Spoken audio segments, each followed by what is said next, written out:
பொலிவுடன் மாலை நியூஸ். வன்னியர் பொது சொத்து நலவாரிய சட்டம் குறித்து ஆலோசனை கூட்டம் நடைபெற்றது.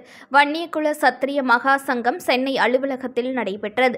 இந்த கூட்டத்தில் தமிழகம் முழுக்க இருக்கக்கூடிய பொது சொத்து நிர்வாகிகள் கலந்து கொண்டு நலவாரியத்தினால் ஏற்படும் அவதூறுகளையும் சிக்கல்களையும் உறக்க இங்கே உரையாற்றினார்கள்.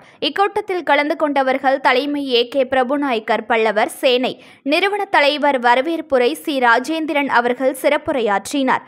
பலராமன் எக்ஸ்-MLA வன்னியகுல சத்திரிய மகா சங்கம் தலைவர் மற்றும் அன்பரசன் ஜம்மு மகரிஷி பேரவை தலைவர் மற்றும் காஞ்சிபுரம் பூக்கடை சத்திரம் தலைவர் A.K.K. பார்த்திபன், செயலாளர் S.K.M. குமார், பொருளாளர் A.K.G. பிரபாகரன் மற்றும் விநாயகம் பால சந்நியாசி மடன் நிர்வாகிகள் தலைவர் முரளி, செயலாளராக ஆறுமுகம், பொருளாளர் ஜெகன் மற்றும் கடலூர் மாவட்ட நிர்வாகிகள் அர்த்தநாரீஸ்வரர், குடியிருப்போர் நல சங்கம் வன்னியர் அறக்கட்டளை தலைவர் N. ராஜசேகரன், செயலாளர் R. துரை, பொருளாளர் R.G. சேகர், வேளச்சேரி வன்னியர் சத்ரியாஸ் அறக்கட்டளை நாகராஜன், தங்கராஜ் ஆகியோர் கலந்து கொண்டனர்.